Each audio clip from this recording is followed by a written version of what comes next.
ассалому алайкум тамошобинони гиромии канали Фарс One. Ман бо шумо Толиб Шоҳ. Дӯстони азиз, дар ин видео ман барои шумо дар бораи бизнеси чорводорӣ гӯспанд гап мезанам ки шояд барои шумо писанд меояд.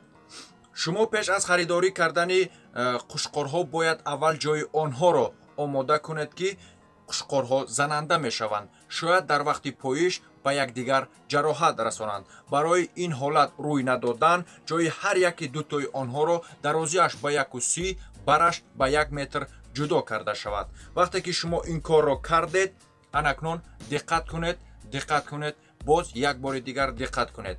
шумо дарёфт кунед мутахассисеро ки якчанд сола таҷрибаи корӣ дар чорводорӣ дошта бошад. вақте ки шумо мутахассисро ёфтед, шумо метавонед ба бозорҳо ё ба назди чӯпонҳо равед барои харидорӣ. ҳеҷ вақт фаромӯш накунед, чӣ қадар чорвои босифатро, хубро бо нархи арзон харидорӣ кардед, ба шумо ҳамин қадар фоидаи калон аст. масалан, дар бозорҳои Тоҷикистон нархи чорводорӣ гуногун аст.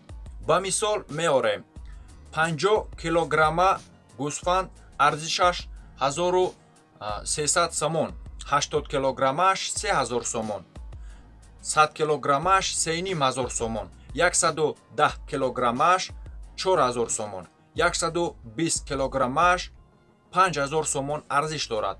мо имрӯз дар инҷо 80 килограмма 10 то қушқор мехарем ки 30,000 сомонӣ арзиш дорад. ин 10 торо мо ба хонае ки шумо меорем, якум ба ваксинаҳояш бояд риоя кунем, яъне ки дезинфексия кардан лозим аст, яъне ки ҷои аввал меистад ин чиз. вақте ки ба хонатон овардед, левазон кори асосӣ, левазон барои даруни қушқорҳо, гӯспандҳоро тоза кардан аз кирму дигар чизҳои зараровар. яъне ба 80 килограмма як гӯспанд ба як шприси даҳӣ 8 грамм ба даҳонаш ҳай мекунед ки даруни онро тоза кунад. дуюм, интравит ба 10 литр оби нӯшокияш 2 грамм аралаш карда медиҳед. ду гӯспанд дар як рӯз 10 литр обро нӯшида тамом мекунад. ҳар рӯз шумо ин корро такрор мекунед. анакнун дӯстони азиз, дар инҷо ба як ваксинаҳои ҷиддияш, яъне ки асосияшам гӯям, хато намекунем. дар мутахассисони фермадорон мегӯянд ки ба ин ваксинаҳо риоя кардан шарт аст. мутахассисони деҳотӣ, мутахассисони кӯчагӣ гӯем, ин чизҳоро маъқул намебинанд. ман намедонам барои чӣ, вале инро ман барои шумо мегӯям. яъне кори асосии ин ваксинаҳо барои фарбеҳ кардан бениҳоят як саҳми калон доштаанд. яъне номи ин ваксинаҳо мултивит ва интраметин. бо ҳардуяшон дар як вақт укол мекунед. 2 грамм ба кифти росташ дар якяш ва 2 грамм ба кифти чапаш аз якяш. ҳар як 10 рӯз пас ин корро шумо такрор мекунед, агар ки барои шумо писанд омада бошад албатта. анакнун дӯстони азиз, мо мегузарем ба тарзи поишаш. мо ду намуд тарзи поишро барои шумо пешниҳод мекунем. кадомишро барои худ маъқул бинед, ба ҳамин усул поиданро тавсия медиҳем. якум, 3 маҳал танҳо ба усули ем додан поиш, яъне чӣ хел? бо 5 нав гандум, макка, комбикорм, уруғи ангур ва уруғи анор. ҳар 5 инҳоро аралаш драбилка мекунед ва 3 маҳали 2 килограмми 6 килоро дар як рӯз як гӯспанд мехӯрад. яъне 1 килограмм еми шумо 1 сомону 20 дирам арзиш дорад, албатта дар вақти қиматияш. ва 6 килои еми шумо 7 сомону 20 дирам меафтад. ва дӯстони азиз, як гӯспанд дар муддати 2 моҳ 432 сомон танҳо ем мехӯрад.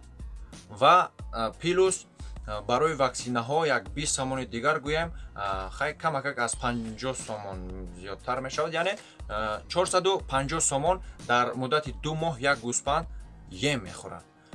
ва усули дуюм, усули дараҷаи дуюм, ин бениҳоят як аҷиб аст дӯстони азиз.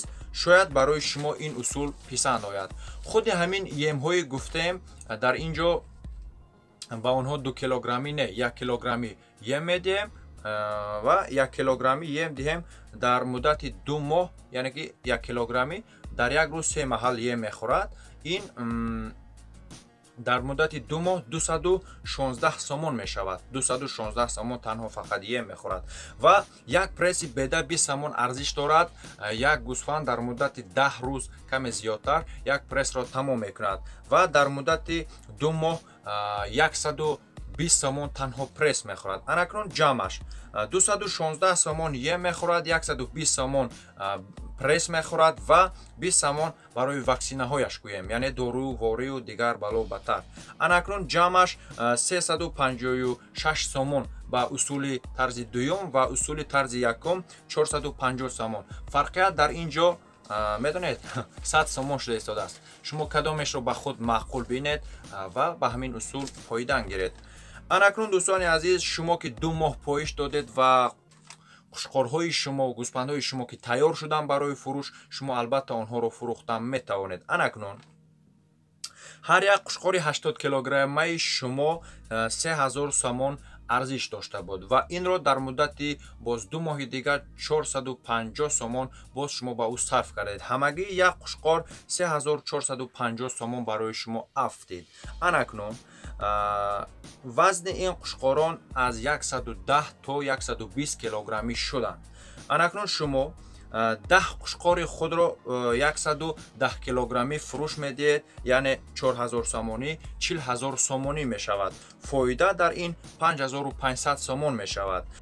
агар шумо 10 қушқори худро 120 килограмма, яъне 5000 сомонӣ 50000 сомон фурӯш диҳед, дар ин ҷо фоида дар ин 15500 сомон аст. анакнун дӯстони азиз, дар они як сол шумо метавонед аз 33000 сомонӣ то 93000 сомонӣ фоида бинед фақат аз 10 қушқор. аз 10 қушқор то 93000 сомонӣ шумо метавонед фоида бубинед. албатта дӯстони азиз, як бор шумо пеш аз корро сар кардан бо мутахассисон гуфтугӯ кунед ки шояд барои шумо боз ягон маслиҳати дӯстонаи худро медиҳанд, яъне ки маслиҳати хубро. видео агар барои шумо писанд омада бошад, ҳатман лайкро пахш кунед.